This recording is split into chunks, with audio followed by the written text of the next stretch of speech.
후쿠시마 오염수 방류 시점이 구체적으로 언급되고 있습니다. 오는 18일 한미일 정상회의에서 기시다 총리가 한미 두 정상에게 양해를 구한 뒤 이달 말부터 방류를 시작할 거라는 관측이 나오고 있습니다. 도쿄 지종익 특파원입니다. 후쿠시마 오염수 방류가 국제 기준에 부합한다는 국제원자력기구의 최종 보고서 발표 뒤 일본 정부는 연일 어민 설득에 집중하며 방류 시기를 저울질하고 있습니다.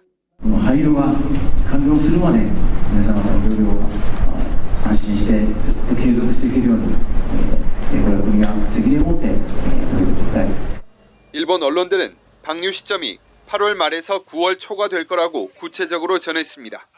오는 18일 미국에서 열리는 한미일 정상회의에서 기시다 총리는 한미 정상에게 방류의 안전성에 대해 설명하고 양해를 구할 예정입니다. 또 귀국 직후 강요회의를 열고 구체적인 방류 시기를 결정할 것으로 보입니다.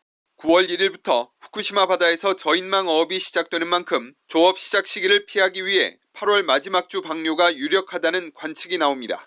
아사히 신문은 한미일 정상회의 이후 방류 시기를 결정하는 건 윤석열 대통령을 배려한 측면이 있다고 분석했습니다.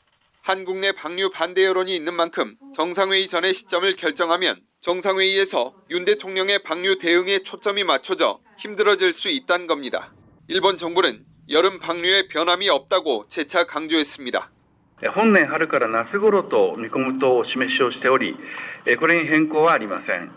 具体的な放出時期は安全性の確保や風評対策の取り組みの状況を 일본 언론들은 이제 방류 시작까지 한 달이 남지 않은 걸로 예상하고 있습니다. 하지만 일본 내 어민들은 여전히 방류 반대 입장을 바꾸지 않고 있습니다. 도쿄에서 KBS 뉴스 지종익입니다. 일본 정부가 오는 18일 한미일 정상회의 뒤 후쿠시마 원전 오염수 방류 시기를 결정하는 방향으로 조율하고 있으며 이르면 이달 말부터 방류가 시작될 전망이라고 아사히 신문이 보도했습니다. 이 신문은 9월부터는 후쿠시마현 앞바다에서 저인망 어업이 시작되기 때문에 이 시기는 피할 것이라며 현재로서는 8월 말 방류 개시를 상정하고 있다고 전했습니다. 한편 한일 양국은 오늘 오염수 방류와 관련한 화상 실무 협의를 열고 모니터링 정보 실시간 공유와 방사성 물질 농도 기준치 초과 시 방류 중단 등 우리 측 요구사항을 논의 중입니다. 우리 정부는 2011년 후쿠시마 원전 사고가 우리 바다에 미친 영향이 미미했다고 밝혔습니다. 정말 눈에 띄는 변화는 없었을까? KBS가 연구를 의뢰한 원자력 전문가들이 한국원자력안전기술원의 해양 방사능 조사 보고서를 살펴봤습니다.